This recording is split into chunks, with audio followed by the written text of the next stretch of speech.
ഇറാനിലെ IRGC American president Donald ട്രംപിനെ കളിയാക്കി ചില പ്രസ്താവനകളൊക്കെ ഇറക്കിയിരുന്നു.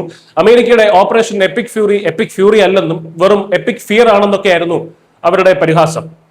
എന്നാൽ ഈ വാചക കസരത്തുകൾക്കപ്പുറം ഇസ്രയേൽ ഇപ്പോൾ ഇറാന്റെ അടുത്ത തലവനെയും തട്ടിയിരിക്കുകയാണ്. ഇറാന്റെ തലവന്മാരെ ഒന്നൊന്നായി തീർക്കുകയാണ് ഇസ്രയേൽ. IRGCയും ഡൊണാൾഡ് ട്രംപും നടത്തുന്ന വെറും വാചക പോരല്ല ഇവിടെ നടക്കുന്നത്. ഇസ്രയേൽ തങ്ങളുടെ ലക്ഷ്യം നിശബ്ദമായി ചെയ്തു കാണിച്ചുകൊണ്ട് മുന്നോട്ട് പോവുകയാണ്. പശ്ചിമേഷ്യയിലെ യുദ്ധം 3 ആഴ്ച കൂടി നീട്ടുമെന്ന് പറയുന്ന ഇസ്രയേൽ ആ 3 ആഴ്ച കഴിഞ്ഞുള്ള ഇറാനിലെ ചിത്രം വളരെ വ്യത്യസ്തമായിരിക്കും എന്നാണ് വ്യക്തമാക്കുന്നത്.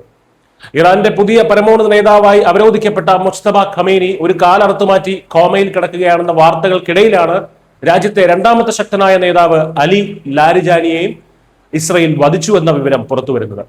മുസ്തഫ അലി ഖമേനിയുടെ മകനാണ്. എന്നാൽ ലാരിജാനി അങ്ങനെയല്ല.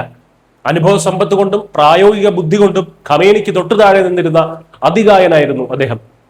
ലാരിജാനി കൂടി കൊല്ലപ്പെട്ടതോടെ ഇറാന് പൂർണ്ണമായും നേതൃത്വം നഷ്ടപ്പെട്ടിരിക്കുന്നു. രാജ്യം തികച്ചും അനാഥമായ അവസ്ഥയിലാണ്. ഇതിനൊപ്പം ഇറാന്റെ അർദ്ധസൈനിക വിഭാഗമായ ബസീജ് ഫോഴ്സിന്റെ കമാൻഡർ ഗുലാം റിസ സുലൈമാനിയും കൊല്ലപ്പെട്ടു കഴിഞ്ഞു.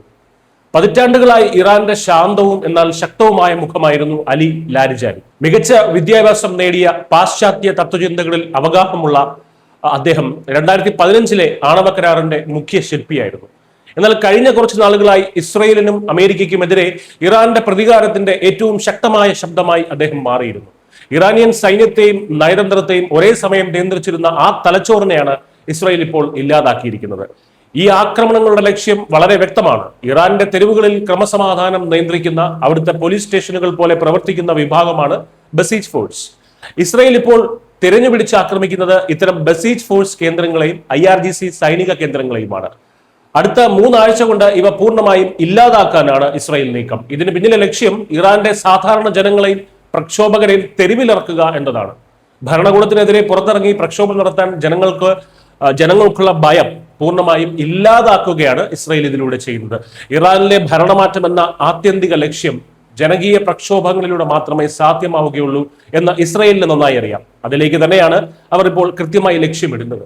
നേതൃത്വം നഷ്ടപ്പെട്ട് സുരക്ഷാ സംവിധാനങ്ങൾ തകർന്നു നിൽക്കുന്ന ഇറാൻ വരും ആഴ്ചകളിൽ ചരിത്രത്തിലെ ഏറ്റവും വലിയ ആഭ്യന്തര പ്രക്ഷോഭങ്ങൾക്ക് സാക്ഷ്യം വഹിക്കുമോ എന്നാണ് ലോകം ഇപ്പോൾ ഉറ്റുനോക്കുന്നത്. News desk Malayalam.